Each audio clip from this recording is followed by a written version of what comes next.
de mostrar un poco el problema que a mi juicio genera para los ordenamientos jurídicos el llamado control de convencionalidad.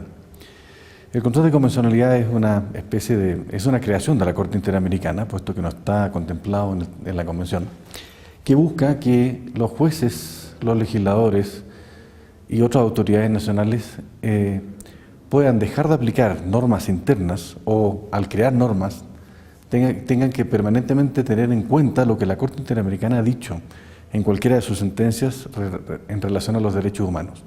Es decir, lo que la Corte pretende es que cualquier sentencia en la cual ella aborda un tema de derechos humanos sea replicado automáticamente por los jueces de cualquier país, con lo cual ellos podrían dejar de aplicar normas internas y aplicar en su lugar la jurisprudencia de la Corte Interamericana, o en otros casos reinterpretar las normas internas para hacerlas coincidir con los criterios establecidos por la Corte.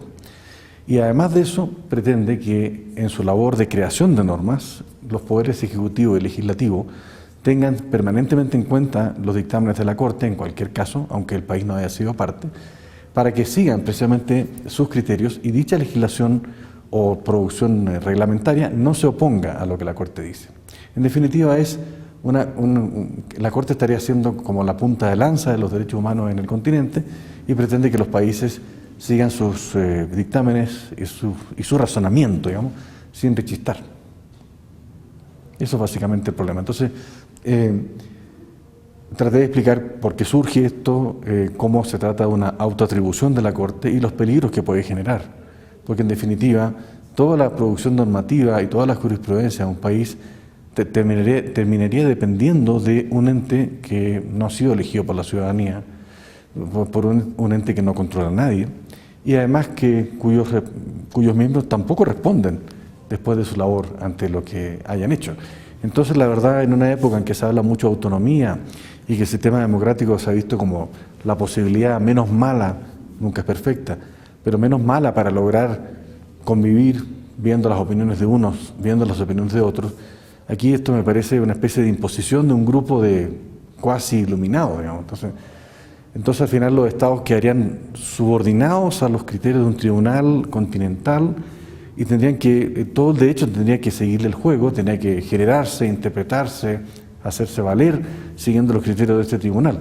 Entonces, repito, si ya muchas veces hay resquemor respecto a ciertas decisiones de un juez nacional que se salta la ley, que no la respeta, imagínense la duda que puede generar un tribunal internacional que es lejano, que a veces ha fallado en un caso completamente ajeno a la realidad de un país y pretende que el razonamiento sobre los derechos humanos que están en juego, propiedad, vida, familia, lo que quiera, tengan que aplicarse a todos los países del continente, homogeneizando este continente y dejando de lado también las diferencias nacionales legítimas que tienen unos y otros.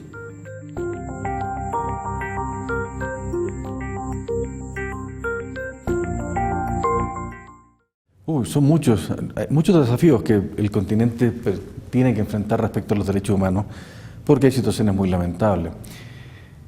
Yo creo que un primer aspecto muy importante es darse cuenta que los derechos humanos, sobre todo los de segunda generación, es decir, los económicos, sociales y culturales, requieren de recursos para su implementación.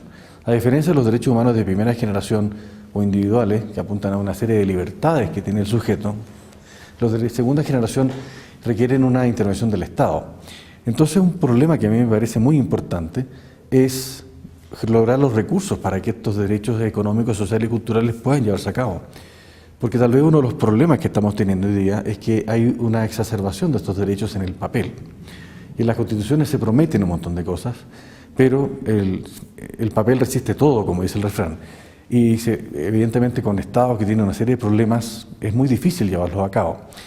Para entonces intentar lograr superar en parte este problema, me parece que el desarrollo económico es fundamental.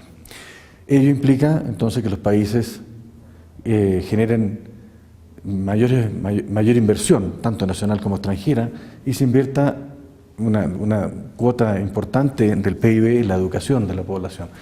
Porque como ya se ha demostrado, la riqueza de un país no son sus recursos naturales, sino que es el capital humano, la formación de sus miembros.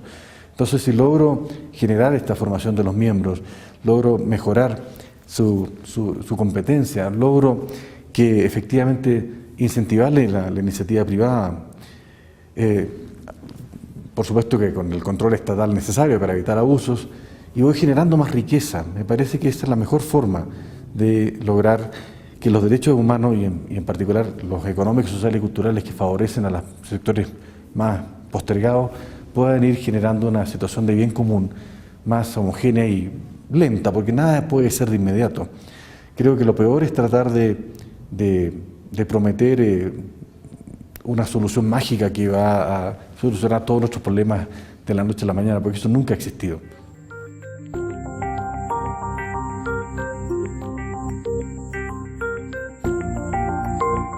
Bueno, la independencia judicial es un factor fundamental de cualquier Estado de Derecho que se precie. Pero esta independencia tiene que ser real, tiene que ser efectiva. Yo creo que un aspecto muy importante, y primero, es que el Poder Judicial tenga un presupuesto autónomo y lo suficientemente, de manera suficiente para poder funcionar, ¿no? En muchos países ocurre que el Ejecutivo y el Legislativo, con la ley de presupuesto de cada año, le asignan un presupuesto año a año al Poder Judicial, con lo cual lo tienen siempre con la soga al cuello. Entonces hay una parte económica que me parece fundamental. Una segunda parte económica, una segunda parte que me parece fundamental es generar una atractiva carrera judicial, preparando a los jueces correctamente en academias judiciales y logrando que vayan efectivamente subiendo en el escalafón de acuerdo a los méritos que cada uno tenga. Pero al mismo tiempo, y vinculado con el primer aspecto económico, que la remuneración de un juez sea lo digna, ¿no? que efectivamente le dé un pasar relativamente aceptable, dada la importantísima función que tiene. Y dentro de esta formación también es muy importante que sean imbuidos los jueces de un alto respeto por el sistema democrático, puesto que su labor en realidad, de acuerdo a nuestro sistema continental o romano-germánico, apunta a que el juez sea un aplicador de la ley, a diferencia de otros sistemas en los cuales los jueces crean derecho. Entonces, la verdad es que esta ley, como es fruto de los poderes del Estado, muchos de los cuales son elegidos por la ciudadanía, estarían manifestando, digamos, lo que esta ciudadanía pretende. Esa es la teoría democrática clásica, ¿no?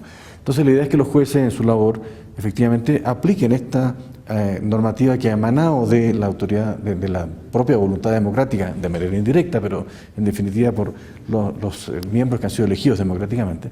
Y digo esto porque hoy día lamentablemente estamos asistiendo a un fenómeno que atropella este principio, que es el activismo judicial. Lamentablemente, a mi juicio está habiendo una corriente, a mi juicio bastante nociva, que apunta a que los jueces están cada vez más originales en sus sentencias, dejando de aplicar leyes, interpretándolas de manera discutible, por decirlo así, o a veces acudiendo a argumentos francamente impresentables. Entonces, este tema está viendo un contagio de muchos jueces, porque efectivamente los jueces se están transformando en legisladores en muchos casos. Pero con eso estoy otra vez atentando contra el sistema democrático y contra el Estado de Derecho. Entonces, bueno, veo la parte económica, la parte formativa, me parecen fundamentales para que efectivamente tengamos un poder judicial realmente autónomo y que pueda controlar como corresponde al poder ejecutivo y legislativo.